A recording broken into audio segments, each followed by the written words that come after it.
এক একটা ফুল ফুটলে না অনেক বড় হয়ে আর কালারটা তো আপনারা দেখছেন কত সুন্দর কালার। এই যে দেখি ওনারা আসি অপেক্ষা করতেছি, দেখলেন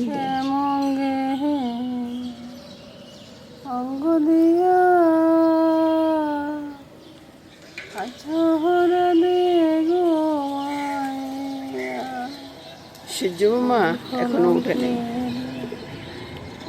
অনেকটা দেরি আছে।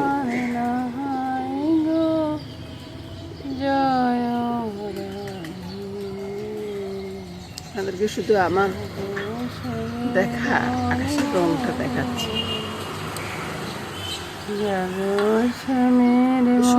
না গাড়িগুলোর আওয়াজটা খুব বেশি হয় বুঝছেন, বিভিন্ন জায়গার থেকে গাড়িগুলো এসে এসে ইয়ে করে। আমরা তোমার আর এই যে দেখুন সেবার দেশে খেলা দেখাচ্ছে আমাদের চগলে চরণে ভালোবাসি। দাদুভাই আসলে তো দাদুভাই কবুতরের চাউলটা দেওয়ার জন্য সেবার দেশে আকাশটা আমি যত দেখি ততই আমি দেখতে ইচ্ছে করে। চগলে চরণে ভালোবাসি কত সুন্দর লাগে না দেখুন তো, এদেরকে খাওয়া দিতে। ফুলগুলা সাজিয়ে রাখলাম, কতগুলো ফুল আজকে গাছে অনেক ফুল ফুটেছে বন্ধুরা। নিয়ে আসি কি আনছি কি বলতো, দেখ এবার দেখ এখানে কি আছে। আগে একটা একটা করে খুলি। হ্যাঁ তুই কিন্তু সরে যা।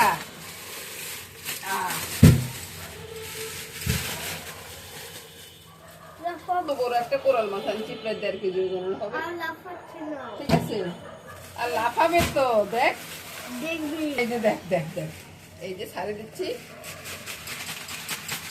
আর এই যে দেখছস, এটা দেশি কই। হ্যাঁ এটার মাথারে এভাবে টিভি ধরতে হবে, টিভি ধরে তারপরে কাটতে হবে। ঠিক আছে,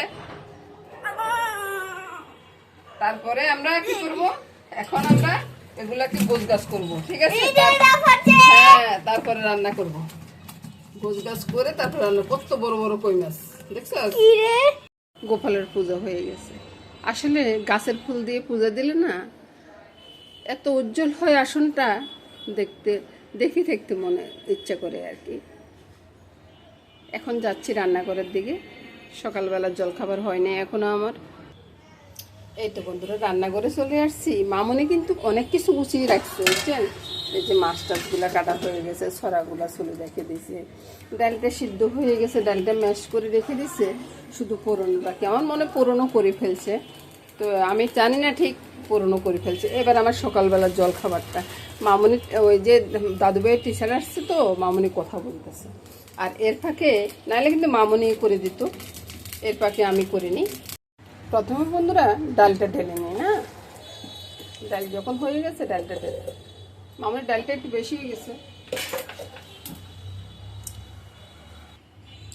এবার দেখাচ্ছি বন্ধুরা, এই যে কই মাছগুলা সুন্দরভাবে কেটে টেটে একবারে ধুয়ে পরিষ্কার করে নুন হলুদ মেখে তারপরে রেখে দিলাম। মাথাটা তো ধুয়ে একবার পরিষ্কার করে নুন হলুদটা মেখে নিলাম। ছড়াটা মামনি একবারে সিদ্ধ করে খোসাটা ফেলে আর রেখে দিয়েছে আর কি। তো এবার চলে আসুন রান্নাটা শুরু করে দিই। ওইদিকে ভাতটা বসে গেছে বুঝছেন। তো এবার আমি প্রথমে কই মাছটা রান্না করবো। তো কই মাছটা কী দিয়ে রান্না করবো সেটা আবার বলে নিন, বলুন তো। এখানে বন্ধুরা জিরা ধনিয়াটা আছে বাটা, এটা কিন্তু বাটা। তেলটা গরম হয়ে গেলে মাছগুলো ছেড়ে দিই। কই মাছ তো কই মাছ ভাজতে আর সমস্যা হয় না বুঝছেন। আবার কই মাছটা যদি তেলে দেওয়ার সাথে সাথে যদি একটু উল্টে পাল্টে না দিই তাহলে এটা বেঁচা হয়ে যাবে। দেখুন বেঁচা হয়ে যাবে, আর একটা উল্টাতে দিব আর নামিয়ে নেব। এবার এই বেশ নামিয়ে পরের বেশ ছেড়ে দিব। 2 বেশ মাছ ভাজা হয়ে গেছে, এবার ছেড়ে দিয়েছে মাছটা আর কি। তো এবার আমি চুলাটা বন্ধ করে দিয়ে কোন মাছগুলো তুলে নেবো, বুঝছেন? কোন মাছগুলো তুলে নেওয়ার পরে যে তেলটা থাকবে ওই তেলে আমি একটু মেথি ফোড়ন আর তেজপাতা দিয়ে দিলাম। তারপরে এখানে স্বাদ অনুযায়ী নুনটা, তারপরে লঙ্কা, হলুদ, তারপরে ওই যে বাটা মশলাটা ঢেলে দিলাম। এখনই কিন্তু নাড়বো না, নাড়লে কিন্তু মরিচের একটা গন্ধ বের হয়ে যাবে। কিছুক্ষণ পরে এবার আমি নেড়ে চেড়ে মশলাটা কষিয়ে নিলাম।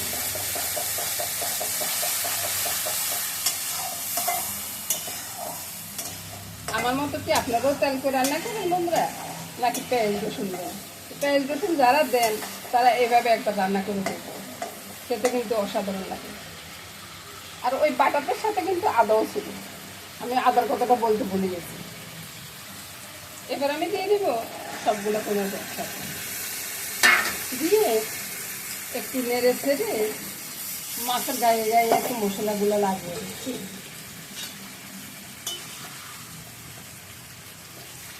একটু উপর নিচ করে দিচ্ছি আর কি। আর বেশি লড়াই করতে তো মাছ ভেঙে যাবে ওই একটা। বাহ, এবার ঝোলটা দেব।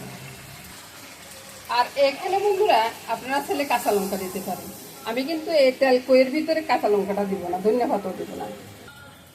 তারপরে নেড়ে চেড়ে দেখি যে ঝোল আর লাগবে কিনা। আমার মনে হয় না ঝোল আর লাগবে, আপনারা কি বলেন বলুন তো বন্ধুরা, ঝোল কি আর লাগবে? আমার মনে হয় না। মাছ হইতে হইতে বন্ধুরা আমি ওই যে দারচিনি এলাচিটা আর কি বেটে নিয়ে আসছি, তো এটাকে একটু মিশিয়ে নিই, একটু পরে মশলাটা ছেড়ে দেব। এ পর্যায়ে এসে বন্ধুরা আমি সামান্য একটু চিনি দিয়ে দিচ্ছি। আপনারা চাইলে তো দিতে পারেন, না চাইলে না দিবেন, কোনো সমস্যা নেই। আর এবার দিয়ে দিব ওই যে বাটা মশলাটা, আপনারা গুঁড়োও দিতে পারেন, কোনো সমস্যা নেই। ওই যে বললাম আপনারা কাঁচা লঙ্কা দিতে পারেন, ধনিয়া পাতা দিতে পারেন, পেঁয়াজ রসুন দিতে পারেন, সবই দিতে পারেন। তবে আমার মতো করে একদিন রান্না করে দেখিয়ে, আমার রান্নাটা কেমন হয় সেটা তো আপনাদের বুঝতে হবে না। কিছুক্ষণ পরে নামিয়ে নেব।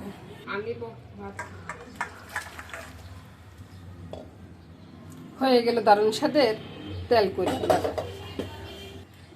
এবার দেখুন তো রান্নাটা কেমন হয়েছে, পছন্দ হলে একদিন করে খেয়ে দেখবেন।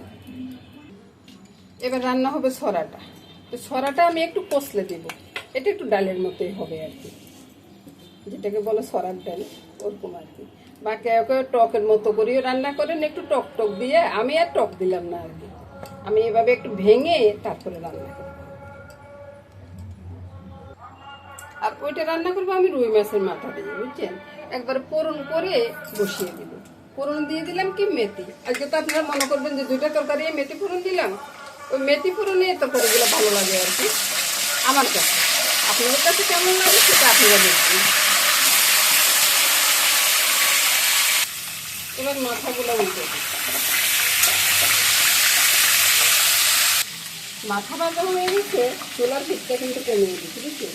স্বাদ অনুযায়ী নুনটা দিয়ে দিলাম, একটু হলুদ হলুদ কিন্তু আমি উপর উপর দিতেছি, কারণ নিচে দিলে এটা কড়া তুলে নেবে, বুঝছেন?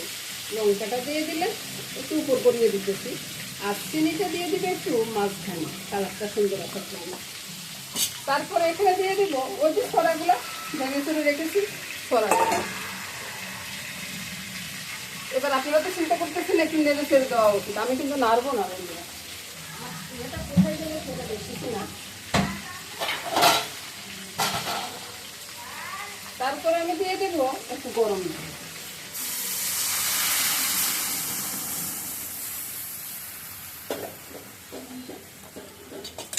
তারপরে একবারে নেড়ে ছেড়ে ভালোভাবে মিশিয়ে দিই। এরকম একটা তরকারি রান্না করে একবারে হলেও খেয়ে দেখবেন, খুব ভালো লাগে খেতে। দিয়ে দিব কাঁচা লঙ্কা। এবার আমি দিয়ে দিব এই ধনিয়া পাতাগুলো কেটে দিব আর কি। এবার রান্নাটা হয়ে গেছে, চুলাটা বন্ধ করে দেব। আর বন্ধুরা রান্না প্রতিদিন করেই ঘুরে ফিরে এক জায়গাতে চলে আসি, বুঝছেন? নিত্য নতুন তো আর অত রান্না করতে পারি না, যেটা সবসময় করি আর কি, সেভাবে আমি রান্নাটা দেখাই। তা আপনাদের কেমন লাগে সেটা জানাবেন, আর লাইক কমেন্টস করতে ভুলবেন না কিন্তু। তো সবগুলো রান্না হয়ে যাওয়ার পরে বন্ধুরা আমি বলবো বন্ধুরা সবাই ভালো থাকুন, সুস্থ থাকুন, সুন্দর থাকুন, এই কামনা করে আজকের মতো বিদায় নেব। নমস্কার বন্ধুরা, আগামী দিন আবার দেখা হবে। সব দেখে নিলেন তো?